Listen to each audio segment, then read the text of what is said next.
Segera download Quran Tadabbur, dia meraih tafsir kebaikan. dalam genggaman Contoh Anda. bulan Ramadan adalah bulan Al-Quran.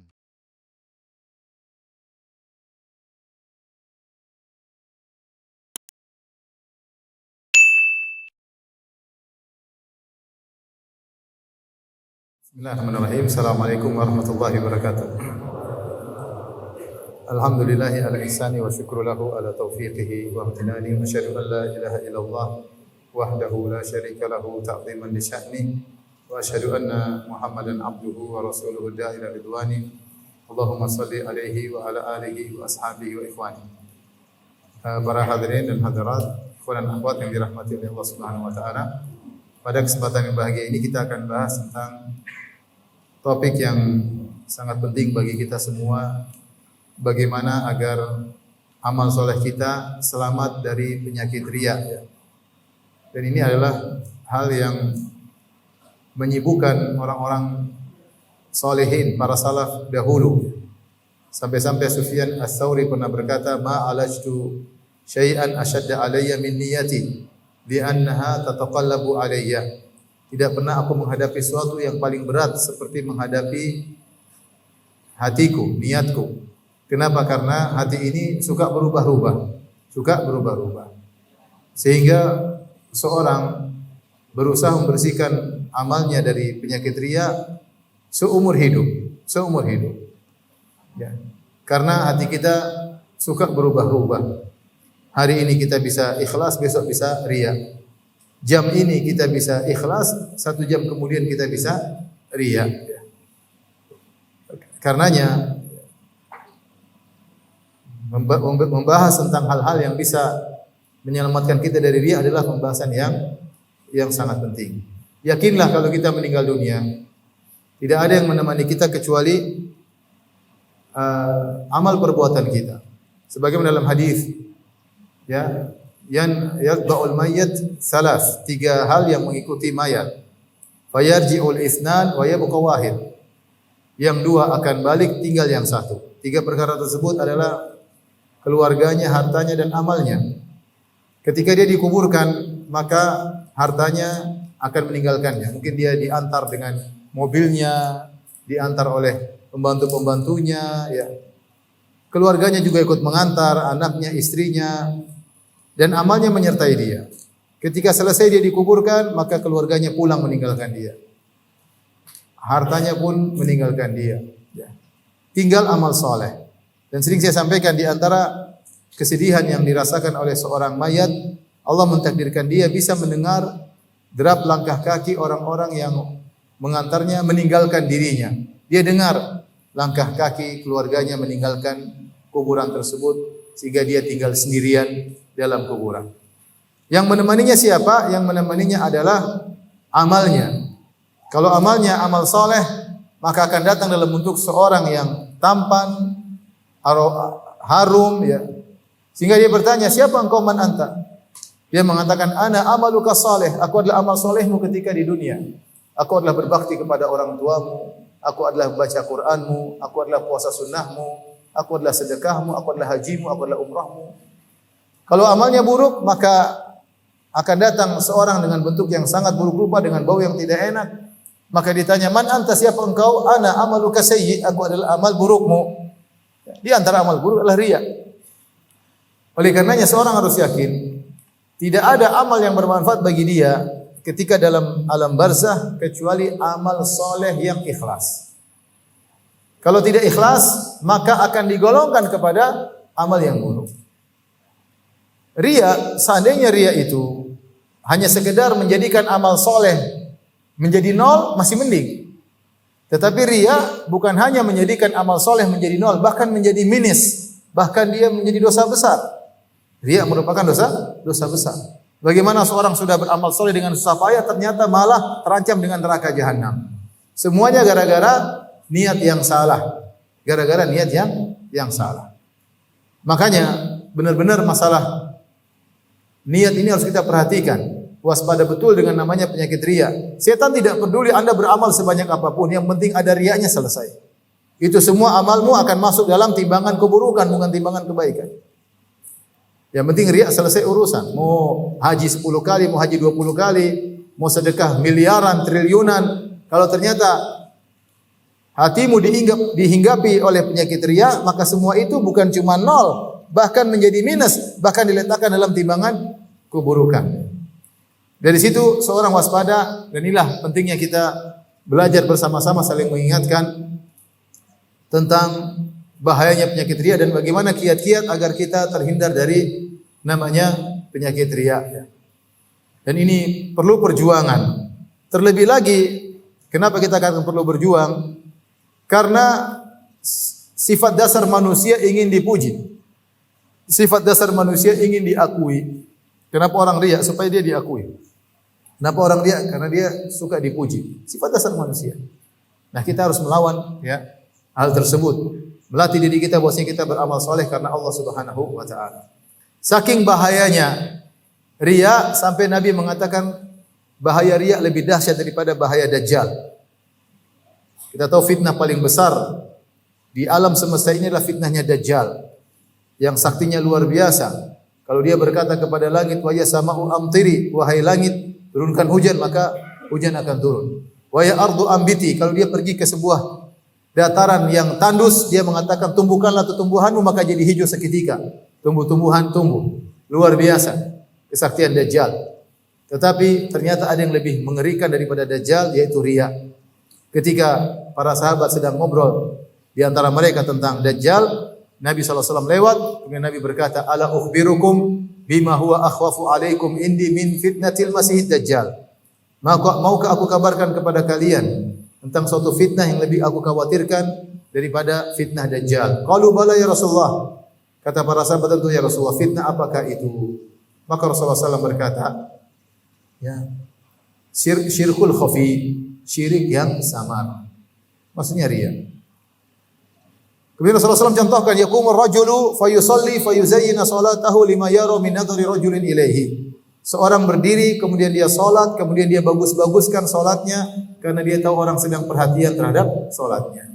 Dia baguskan salatnya, dia baguskan bacaannya, dia panjangkan salatnya, dia panjang-panjangkan bacaannya, dia indah-indahkan tajwidnya, bukan karena Allah Subhanahu wa taala, tapi karena ingin dipuji oleh makmum misalnya. Ingin dipuji oleh temannya yang lagi salat sama dia. Dan ini Rasulullah SAW katakan lebih berbahaya daripada fitnah Dajjal. Kenapa? Karena Dajjal hanya muncul di akhir zaman.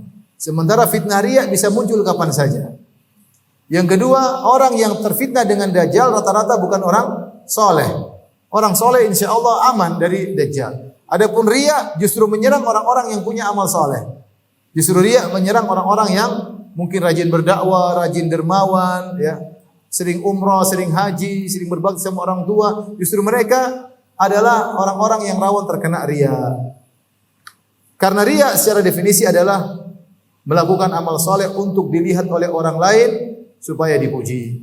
Melakukan amal soleh dengan memperlihatkannya kepada orang lain agar dipuji. Ikhwan dan akhwat yang dirahmati Allah Subhanahu wa taala. Kalau begitu, apa sih kiat-kiat bagi kita agar kita terhindar daripada riya? Yang pertama, ikhwan dan akhwat yang dirahmati Allah Subhanahu wa taala, cara terbaik adalah dengan banyak berdoa. Berdoa. Hati kita ini di tangan Allah Subhanahu wa taala. Bisa berubah setiap saat. Dari ikhlas menjadi riya, dari riya menjadi ikhlas. Makanya kita berdoa, ya muqallibal qulub, tsabbit qalbi ala dini. Ya Allah yang bolak-balikan hatiku, tetapkanlah hatiku di atas agamamu. Kokohkanlah hatiku di atas ikhlas. Ya ikhwan, demi Allah tidak mudah untuk bisa meraih keikhlasan. Meraih keikhlasan butuh perjuangan, butuh latihan. Dan kalau sudah sampai pada keikhlasan, mempertahankannya lebih sulit lagi daripada meraihnya. Karena hal-hal yang bisa membuat orang berpaling dari keikhlasan sangat banyak. Apalagi seorang tersebut mungkin misalnya punya kelebihan, misalnya dia hafidz Quran, dia punya hafalan yang banyak, dia seorang dai, dia suka dermawan. Ini yang paling rawan terkena penyakit riya. Tapi kalau antum-antum enggak ada yang kenal, riya sama siapa? Sama orang rumah. Di orang semakin punya kelebihan, semakin rawan untuk apa? Untuk riya. Semakin sering dermawan, semakin rawan untuk riya. Semakin sering Hafalannya hebat, sering jadi imam, suara indah, semakin mudah untuk riya. Semakin berdakwah, semakin banyak yang hadir, semakin mudah untuk riya dan hati sangat-sangat lemah. Maka tidak ada cara selamat yang terbaik, jalan selamat terbaik kecuali berdoa kepada Allah Subhanahu wa taala, dan doa dengan serius. Doa dalam kondisi takut, ya Allah jangan sampai amal saya riya, jangan sampai dakwah yang saya lakukan bertahun-tahun ternyata riya. Jangan sampai amal soleh yang saya kerjakan, saya bangun masjid bertahun-tahun, saya kumpulkan uang, saya bangun masjid ternyata riya. Jangan sampai haji yang saya lakukan, saya sudah kumpulkan uang banyak sampai hutang sana, hutang sini, ternyata riya. Benar-benar berdoa kepada Allah dengan rasa takut, dengan penyakit riya. Ya muqallibal qulub, tsabit qalbi ala dini. Kemudian antara doa, ya Allahumma inni a'udzubika an usyrika bika syai'an a'lamuhu wa astaghfiruka lima la a'lam. Ulang-ulangi doa tersebut. Di antara ketika tasyahud akhir berdoa, Allahumma inni a'udzubika, ya Allah aku berlindung kepada Engkau, ya, an usyrika bika, dari berbuat syirik kepada Engkau, syai'an a'lamuhu, yang aku sadari, wa a'udzubika mimma la a'lamu, dan aku berlindung kepada Engkau dari kesyirikan yang tidak aku sadari. Jadi ini sering berdoa kepada Allah. Jangan lupa setiap hari doa dengan doa tersebut. Dalam sujud, ketika tasyahud akhir, ketika kita bangun malam berdoa, ya Allah, jangan sampai amalku sia-sia. Jangan sampai amalku sia-sia. Ini yang pertama. Yang kedua, agar membuat kita termotivasi tidak suka dengan riya, ketahuilah riya adalah cirinya orang-orang munafik dan orang-orang musyrikin. Allah Subhanahu wa taala menyebutkan tentang orang-orang musyrikin, kata Allah, wala takunu kalladzina kharaju min diyarihim bataran wa ria'an nas wa yasudduna an sabilillah. Janganlah kalian seperti orang-orang yang keluar dari rumah mereka dalam kondisi sombong dan riya. Siapa? Abu Jahal dan teman-temannya ketika keluar untuk perang Badar, sombong dan riya, memperlihatkan. Jadi sifat riya adalah sifat orang-orang kafir, sifatnya Abu Jahal dan teman-temannya. Ketika orang tahu bahwasanya riya adalah sifat Abu Jahal, maka dia tidak suka dengan sifat tersebut. Allah juga sebutkan bahwasanya sifat riya adalah sifat-sifat orang munafik. Mereka salat, ya, yura'unan nas wa la yadhkuruna Allah illa qalila. Wa idza qamu ila sholati qamu kusala. Orang-orang munafik kalau salat, mereka salat dengan malas-malasan. Yura'unan nas, mereka semangat kalau ada orang yang lihat. Wa la yadhkuruna Allah illa qalila, mereka tidak mengingat Allah kecuali hanya sedikit. Makanya athqalus shalawat 'alal munafiqin al-isya wal fajr. Salat yang paling berat bagi orang-orang munafik adalah salat isya dan salat subuh. Kenapa? Karena mereka salat berjamaah, duhur mereka hadir, asar mereka hadir, maghrib mereka hadir. Kenapa? Karena kelihatan. Kalau mereka hadir, yang penting orang lihat sudah absen, saya hadir, orang semua tahu. Tapi kalau mereka tidak salat isya di masjid, tidak ada yang tahu karena gelap. Kalau mereka tidak salat subuh di masjid, tidak ada yang tahu karena gelap. Makanya mereka tidak salat subuh dan tidak salat isya berjamaah. Tapi salat yang lain mereka datang semangat. Kenapa? Karena riya. Karena yang penting di absen orang lain tahu. Sehingga kita tahu bahwasanya sifat riya adalah sifat orang munafik. Dengan kita tahu bahwasanya riya adalah sifat orang munafik dan sifatnya Abu Jahal, kita benci dengan sifat tersebut. Kenapa? Saya harus ada titik hitam kemunafikan dalam hatiku. Benci. Benci dengan kenapa saya harus riya? Apa kau mau bersifat dengan sifat orang munafik? Apa kau ingin memiliki sifat-sifatnya Abu Jahal yang sombong dan riya? Ini yang kedua di antara hal yang membantu kita untuk tidak ingin dengan riya, kita benci dengan riya tersebut. Dan berdoa kepada Allah, wa karrih ilayyal kufra wal fusuqa wal isyan. Ya Allah, jadikanlah aku untuk benci terhadap kekufuran, kefasikan dan kemaksiatan. Hati kita lemah, betapa sering kita lihat maksiat kita suka. Dan kita nikmati, entah tontonan, entah yang kita dengarkan, kita nikmati. Di antaranya riya, kita berlezat-lezat dengan riya. Senang dipuji orang, kita senang berlezat-lezat. Nah, jadikanlah hati kita benci dengan sifat tersebut. Doa kepada Allah, wa karrih ilayyal kufra wal fusuqa wal isyan. Ya Allah, jadikanlah aku benci kepada namanya kekufuran, tidak suka dengan kekufuran, tidak suka dengan kefasikan, tidak suka dengan kemaksiatan. Di antara kefasikan dan kemaksiatan adalah beramal soleh karena riya. Bencilah sifat tersebut. Ini sifat orang munafik. Kemudian di antara hal yang bantu kita untuk meninggalkan riya dan benci dengan namanya riya, ketahuilah bahwasanya kalau kita riya, ya, maka sebenarnya kita telah menipu manusia dan kita akan diperdaya oleh Allah pada hari kiamat kelak. Kita bohong, nampakkan kepada orang seakan-akan kita ikhlas, seakan-akan semuanya karena Allah. Terkadang terucap dari lisan kita, saya semuanya karena Allah. Padahal dalam hati tidak. Kita berbohong kepada mereka. Orang yang melihat kita terpedaya, dia menyangka kita adalah orang yang soleh, dia menyangka kita adalah orang yang baik. Ternyata batin kita isinya adalah riya, ingin dipuji, ingin disanjung. Kalau tidak disanjung, tidak dipuji, maka kita tidak enak, kita gelisah. Ada kelezatan yang hilang. Kita ingin berlezat-lezat waliyadzubillah dengan kelezatan disanjung dan dipuji. Dan ini berbahaya. Ini sangat berbahaya. Jadi kita berlezat-lezat dengan hal tersebut, dengan riya tersebut. Oleh karena ikhwan dan akhwat yang dirahmati Allah Subhanahu wa taala, sekali kita berdoa kepada Allah Subhanahu wa taala agar kita benci dengan penyakit tersebut. Karena kalau kita riya, kita menipu orang lain dan Allah akan bongkar tipuan tersebut pada hari kiamat kelak. Allah berfirman dalam surat Al-Baqarah, ya. Kalladzi yunfiqu ria'an nas wa la yu'minu billahi wal yaumil akhir. Famathaluhu kamathali safwanin 'alaihi turab fa asabahu wabilun fatarakahu salda. La yaqdiruna 'ala syai'in mimma kasabu. Kata Allah Subhanahu wa taala, seperti orang yang berinfak tapi riya.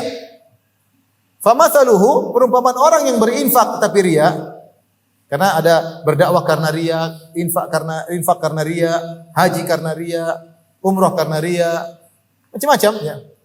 Jadi ustadz karena riya, jadi panitia juga karena riya, semua bisa kena riya ya. Semua bisa kena riya. Jadi teman ustadz juga karena riya, foto barang ustadz juga bisa karena apa? Riya, semuanya bisa riya. Tapi jangan tuduh orang riya, tapi bisa terkena apa? Riya. Baik. Kata Allah Subhanahu wa taala, seperti orang yang berinfak karena riya, famathaluhu, perumpamaan orang yang berinfak karena riya, kamathali safwanin alaihi turab. Seperti batu yang licin di atasnya ada tanah. Orang lihat ada tanah, disangka tanah tersebut subur. Kalau tanah subur ditaruh benih apapun cepat tumbuh karena tandanya subur. Orang lihat, tanah subur. Ternyata tanah tersebut di atas batu yang licin. Orang terpedaya, disangka tanah subur. Kata Allah, fasabahu wabilun, tiba-tiba ditimpa dengan hujan yang deras. Fatarakahu salda, tiba-tiba semua tanah tersebut hilang dari atas batu tadi. Tidak tersisa satu butir tanah pun. Tinggal tersisa batu yang mulus, batu yang licin, tidak ada apa-apanya. Itulah perumpamaan orang yang riya. La yaqdiruna ala syai'in mimma kasabu, dia tidak bisa mendapatkan apa-apa. Tidak ada sedikit pahala pun yang tersisa, semua hilang. Orang yang melihat orang yang riya terpedaya, ini orang soleh, ini dermawan. Padahal dalam hatinya busuk, dia mencari pujian. Pahalanya sebenarnya besar, namun hilang. Seperti tadi, kelihatannya seperti tanah yang subur, tahu-tahu tidak ada nilainya, kena hujan hilang semua, satu butir pun tidak tersisa. Demikianlah pada hari kiamat kelak. Rasulullah SAW bersabda dalam hadis riwayat Al-Imam Al-Bukhari, man samma Allahu bih, wa man yura'i yura'illahu bih. Siapa yang melakukan sum'ah, memperdengarkan amal baiknya di dunia, Allah akan membongkar, memperdengarkan riyanya ketika di akhirat. Allah akan bongkar dia sum'ah. Wa man yura'i, siapa yang di dunia pencitraan, ingin dipuji, yura'illahu bih, Allah akan bongkar pada hari kiamat kelak. Di antara tafsir para ulama tentang hadis ini, ketika orang di akhirat kelak, kemudian dia dihadirkan kepadanya pahala yang banyak, pahala solatnya, pahala hajinya, pahala sedekahnya, sudah hadir di hadapan dia. Tiba-tiba Allah musnahkan semua pahala tersebut. Kenapa? Selama ini dia bohong sama orang-orang. Orang menyangka dia orang yang soleh, orang menyangka dia dai yang tulus, orang menyangka dia dermawan yang tanpa pamrih, orang terpedaya. Maka pada hari kiamat kelak Allah juga akan perdayakan dia, ditampakkanlah amal-amal solehnya, tiba-tiba faja'alnahu haba'an mansura, kami jadikan seperti debu yang berterbangan, tidak ada nilainya. Hai ikhwan, hati-hati, jangan sampai kita riya, akhirnya kita akan diperdaya oleh Allah pada hari kiamat kelak, waliyadzubillah. Tapi di antara hal yang membantu seorang untuk bisa ikhlas kepada Allah Subhanahu wa taala, merenungkan tentang nasib orang yang riya di akhirat dan di dunia. Orang yang riya ya, nasibnya menderita di dunia dan di akhirat. Di dunia dia susah bahagia. Kenapa susah bahagia? Karena kebahagiaannya tergantung dari netizennya. Netizen, kalau netizen puji-puji, like-nya gini terus, dia bahagia. Like-nya gini, dia derita. Bikin status, ditunggu komentar netizen. Gak ada yang komentar, dia ulangi statusnya lagi. Ya, mari bolak-balik lihat status. Bagaimana komentar? Menderita. Kebahagiaan tergantung apa? Dari netizen. Sementara Allah Subhanahu wa taala dalam hadis Rasulullah SAW bersabda, "Innallaha yuhibbul 'abdal ghaniyyal khafiyyat taqi." Allah suka dengan hamba yang khafi, yang tidak ingin tampil. Allah suka dengan hamba yang demikian. Ya. Ini orang yang riya menderita. Menderita pertama apa? Sebelum dia melakukan amal soleh, dia persiapkan semuanya, persiapkan tim-timnya untuk pencitraan. Kemudian ketika dia melakukan, setelah itu dia lakukan ternyata tidak dipuji, menderita dia. Kalaupun dipuji, terkadang tidak sesuai dengan yang dia harapkan. Like-nya diharapkan 5.000 yang like, ternyata cuma 50 yang like. Waduh, menderita. Kalaupun dia sudah dipuji dengan pujian yang indah, dia ingin dipuji terus seperti pujian tersebut. Hari ini teman yang memuji dengan pujian yang indah, besok pujiannya biasa-biasa saja. Jadi dia menderita. Orang paling bahagia orang ikhlas. Allah sudah tahu, selesai. Kalau perlu orang yang tidak tahu, Allah sudah tahu saya sedekah, selesai. Tidak perlu orang yang tahu. Selesai. Kebahagiaan kita bukan dari netizen. Kebahagiaan kita bukan dari komentar tetangga. Enggak. Kebahagiaan kita dari Allah Subhanahu wa taala. Jadi orang yang paling ikhlas, orang yang paling bahagia, orang yang riya, orang yang menderita. Kemudian bagaimana di akhirat nasibnya? Nasibnya sebagaimana dalam hadis yang masyhur, 3 orang yang pertama kali diadab oleh Allah adalah orang yang riya. Yang berjihad karena riya, yang jadi ustadz karena riya, dan yang dermawan karena riya. Kita renungkan nasib itu, kita riya nanti nasib kita seperti apa, mengerikan. Maka bersihkan hati, bersihkan hati. Setan selalu menggoda, dan ini perjuangan sampai nafas yang terakhir. Perjuangan untuk ikhlas sampai nafas yang terakhir. Terus berjuang sampai kita terbiasa ikhlas dan terus berjuang. Tapi berikutnya, agar kita mudah untuk bisa ikhlas, ikhwan dan akhwat yang dirahmati Allah Subhanahu wa taala. Biasakan ibadah bersendirian, nikmati kesendirian bersama Allah Subhanahu wa taala. Contoh adalah salat malam. Yang kata Nabi SAW, "Shallu bil laili wa nasu niyam, tadkhulul jannata bisalam." Salatlah kalian ketika orang-orang sedang tidur, salat malam. Niscaya kalian akan masuk surga dengan penuh keselamatan. Terbiasa kita salat, istri kita tidur, anak kita tidur, bangun sendiri. Berwudu, salat. Nikmati kesendirian kita dengan Allah. Tidak ada yang kita harapkan pujiannya ketika itu. Yang tukang puji juga sedang apa? Tidur. Tapi jangan tulis status connecting dengan Allah. Keren.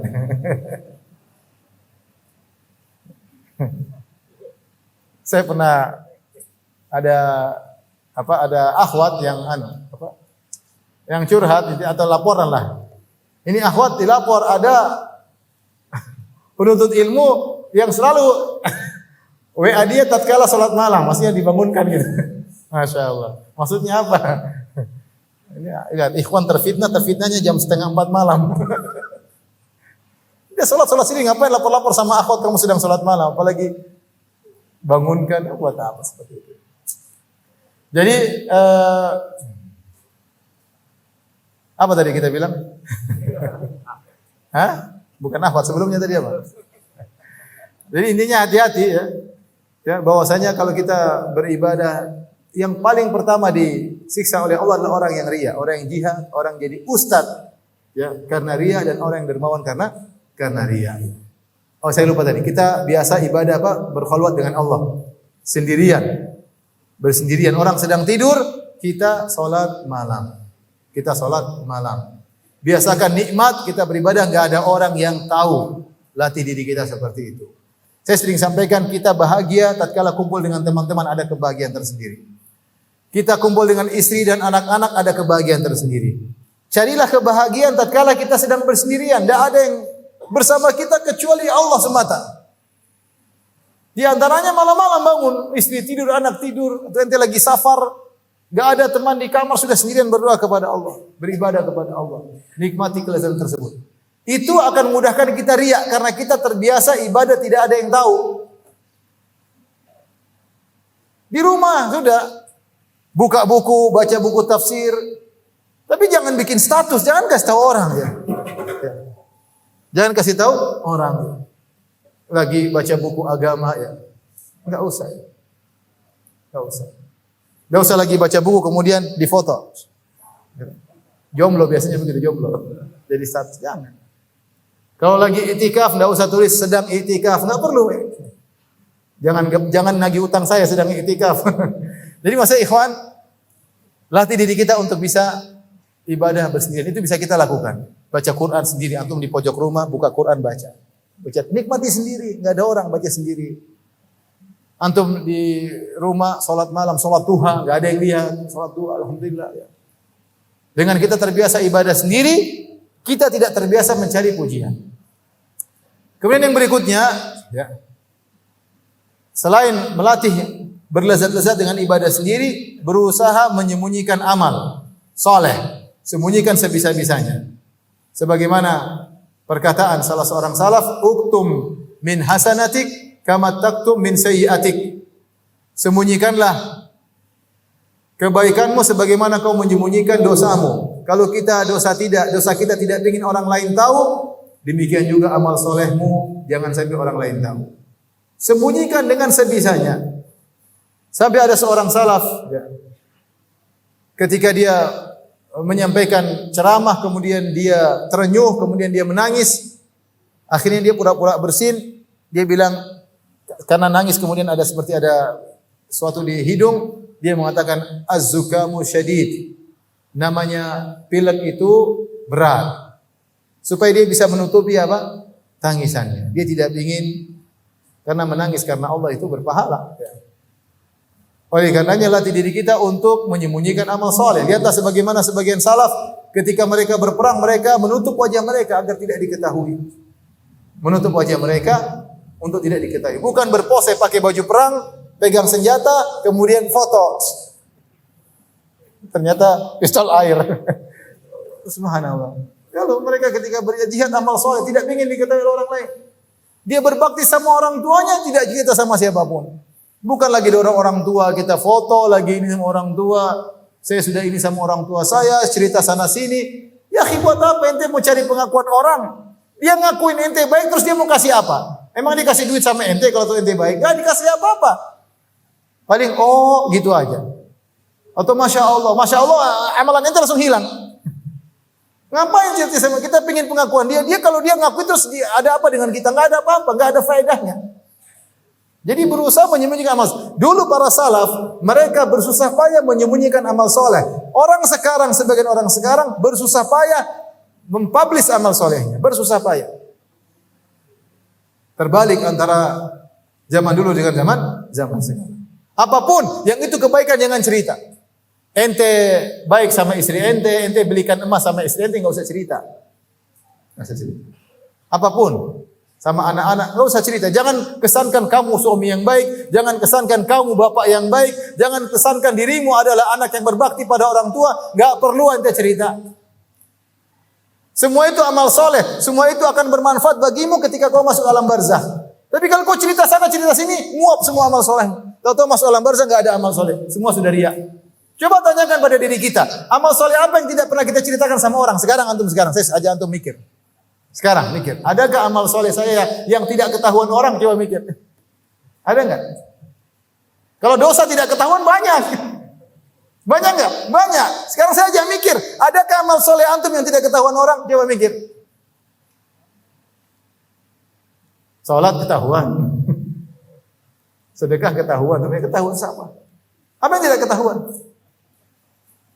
Latih diri kita untuk tidak ketahuan amal soleh kita. Nabi SAW mengatakan, man istata'a an yakuna lahu khabirun min amal saleh falyaf'al. Siapa yang mampu punya amal soleh yang tidak ketahuan maka lakukanlah. Itulah amal yang kita bisa Maksudnya kita harapkan di hadapan Allah Subhanahu wa taala. Kita harapkan di hadapan Allah Subhanahu wa taala amal yang murni ikhlas karena Allah. Karena kalau kita cerita rawan riya, pasti rawan riya. Kelihatan rawan riya sehingga kita tidak tahu statusnya ini. Diterima atau tidak Allah alam. Tapi kalau ada amal soleh tidak ada yang tahu, insya Allah diterima. Itu tanda Anda bukan orang munafik. Anda semangat beramal soleh ketika nggak ada yang lihat. Bangun malam jam 1, jam 2, jam 3 sholat. Tidur lagi nggak apa-apa. Baca Quran sendiri, baca buku agama sendiri.